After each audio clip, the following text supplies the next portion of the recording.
Welcome to the personal brand session of JA Career Success. In this session, we're going to be talking about your personal brand. So let's start off by considering some popular brands like Nike, Apple, and Ferrari. When you think of these brands, what comes to mind?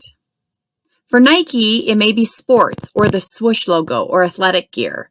For Apple, maybe it's technology. And maybe Ferrari, it's speed. Companies do a lot of research and spend a lot of money to develop a brand image that is positive and that people will remember. As a job seeker, you'll need to develop your personal brand as well. Think about it. What would happen if an auto manufacturer used images in its ads of a car that was dirty or damaged?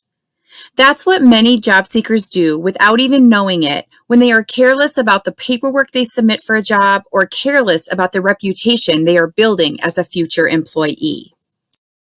When job hunting, several things stand out to a potential employer. Their first impression of you will come from your cover letter and resume. You should spend plenty of time building your cover letter and resume to ensure it reflects your brand in a positive way. JA volunteer Paula Hawks is now going to share some additional information regarding cover letters, resumes, and digital profiles. Hello, my name is Paula Hawks, and I am the Career Services Coordinator here at Southeast Tech in Sioux Falls. I want to go over a few basics for cover letter and resume writing for you as part of your Junior Achievement presentations for spring of 21. To start off, let's talk about cover letter basics. When you're looking at writing a cover letter, this is going to be your first impression for an employer. And so you really want to take the time to write a letter that is putting across the best picture of you for that employer. So you want to write a formal letter with very good grammar and sentence structure. You want to make sure that it is written professionally and that it is personalized to the hiring manager and the job itself. So you really want to put some effort into finding out who is going to be making that hiring decision. If you can get a name, if you can't get a title. If you can't get a title, then you want to address it to the hiring manager, saying, "Dear hiring manager," or "Dear HR professional." You want to be concise and simple in your cover letter. You don't want to get too wordy. You don't want to be too detailed, but you want to give them enough information to give them a reason to want to have you come in and interview with them. Tell a little story about yourself and your skills. It's not just repeating what your resume already tells them, but telling them a little bit more about the reason that you're the best applicant for the job and what it is that you have done to prove that you can do the job and what you have done in the past to show that your skills are strong. And then, of course, as with anything, you want to have somebody proofread that for you so that you make sure you're putting best effort into your cover letter and make sure that you're putting forth the best product for that employer.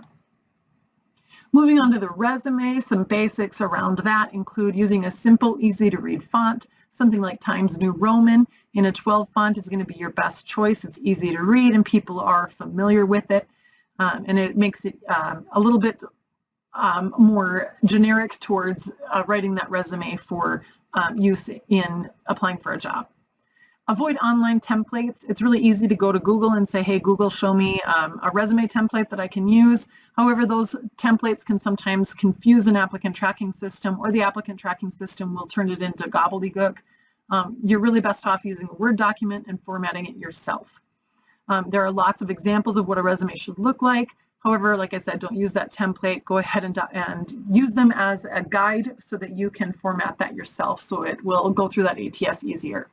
Be honest and make sure your dates are accurate. You don't want to put inaccurate information into your resume. If an employer looks that up and finds out that you did not give them accurate information, it can be the difference between getting the interview and not getting the interview. Especially in high school, it's really important to focus on any accomplishments you've achieved. You want to talk about the awards and honors, any leadership roles you've taken, any recognitions you've received. In the event that you don't have any work experience to date, you haven't had any part-time or summer jobs, this is going to be a main section of your resume. So you're going to have that accomplishments as an actual section in your resume. You want to shine that up, make sure that you're pointing out any clubs or activities, advanced classes, anything that shows your involvement and your achievement. You don't want to include soft skills like good time management or multitasking or good communication skills. Those aren't things that belong on your resume. You can highlight those skills in your cover letter, but you don't want to include a section that is full of soft skills like that. However, where you have any kind of certifications, if you're CPR certified, or anything like that, then you want to include that as a skill on your resume. Do not include personal information or a picture of yourself on your resume. That can lead to unintentional bias, and you don't want to set yourself up for that. References do not belong on the resume either. They go on a separate sheet and are not even mentioned on the resume. You don't put a line at the bottom that says references available upon request. Every employer out there knows that if they want to see your references, they can ask for them and you will have them available. You should, however, have those 3 references available on a separate sheet, so if they are asked for, you are ready to hand them over. And again, just like with that cover letter, you want to have someone proofread it for you.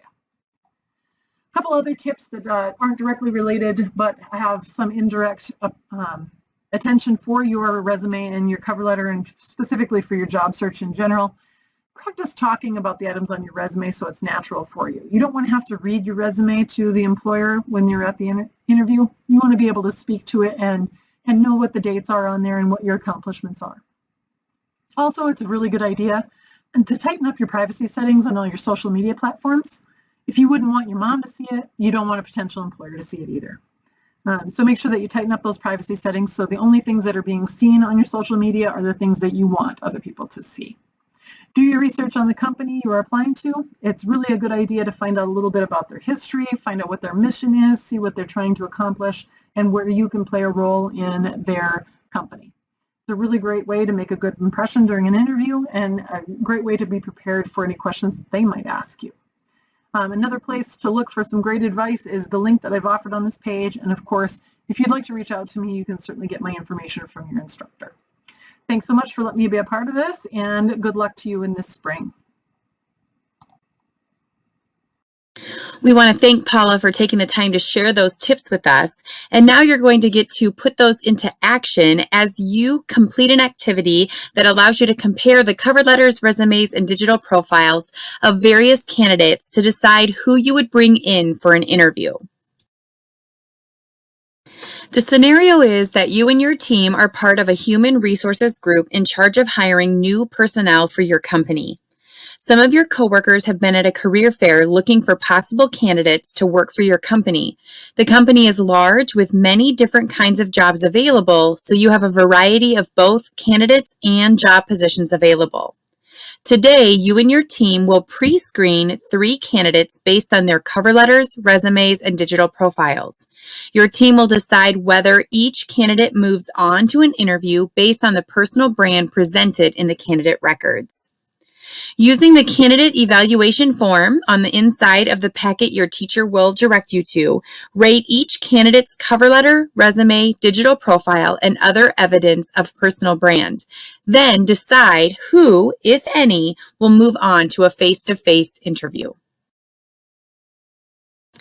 Pause this video to spend some time reviewing the candidate information, and then be sure to unpause when you're ready to move on. So what do you think? Are you going to bring them all 3 back? Are you going to bring just one, or maybe none at all? Take a few minutes to pause this video and discuss as a class who you feel should get an interview and why.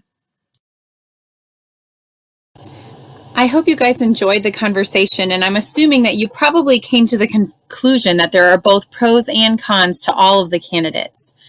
So as we're thinking about personal brands, please remember that they are built over time, and once damaged can be difficult to repair. That's why it's important to be careful and thoughtful about the personal and professional decisions that you make today. And one thing that we often overlook is social media. So to end out our time together, we're going to hear from JA volunteer Sarah Taylor from CNA Surety, who's going to share some tips about social media. Facebook, Twitter, Instagram, TikTok, LinkedIn, any of those that you guys use are resources for employers to look at. Employers, scholarship committees, and college admissions do look at that. Even if you have your items set to private, I just want you guys to make sure that you think before you actually post. Things can go viral in a matter of minutes.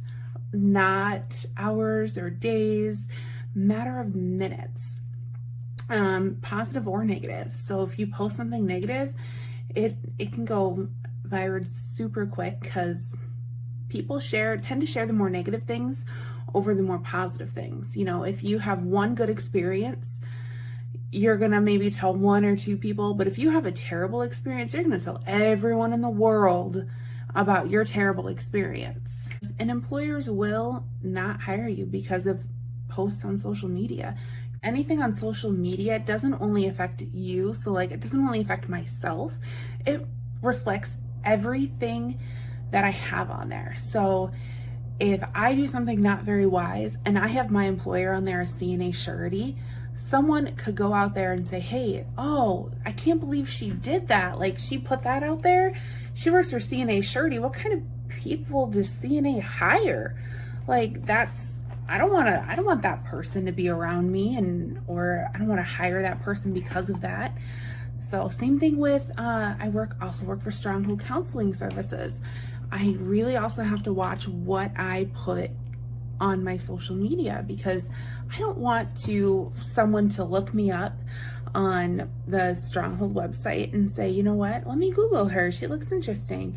Google me, or Facebook find me, and they see that maybe I'm not as understanding as Stronghold claims to be, which I am, but you know, I'm just saying it could potentially be that way, but I'm always very cautious of what I put on and share on Facebook, or any of those. But it does also reflect negatively or positively on the establishment or the location where that situation took place. Make sure that, you still want to look at your privacy settings. I would keep everything to private. It's not going to hurt you to keep things on private. If you keep everything public, people can see it. Anyone can go out and see it. So definitely keep that in mind. Do continue. Also, make sure to change your passwords. Don't have the same password for everything, because if someone gets into one, then they can get into all of your accounts. Make sure that you're not using the same password for multiple accounts. You switch it up, change it. Also, make sure that you are careful and cautious as to who you are friends with on Facebook, LinkedIn, Twitter, all of those things. General rule, if you don't know them, don't add them. Because they could be trying to hack you, honestly. And that's just not something that you would want either. So make sure to keep those in mind. Connect with only people you know. If you don't know them, decline their invitation to be friends or follow. So before you go posting things on Facebook, I want you to think about who is someone you admire or think highly of. Before you do anything, ask yourself, would you want this person to see it? So would you want your grandpa to see whatever you put on Facebook, or your grandma, or an auntie, or whoever you might look up to? Would you want them to see what you posted? If the answer is no, probably shouldn't post it, because like I said, anything and everything you put online can and will be found by future employers, scholarship people, college admissions, everything. Like I said, it's not anything that cannot be found. So thanks again to Sarah for taking the time to record that message for us. I love her point. Who cares, right? Employers do, but so do scholarship committees and college admission offices. There's a lot of people that take a look at social media because it represents you and who you are. So be thinking about that as you move forward with your personal brand.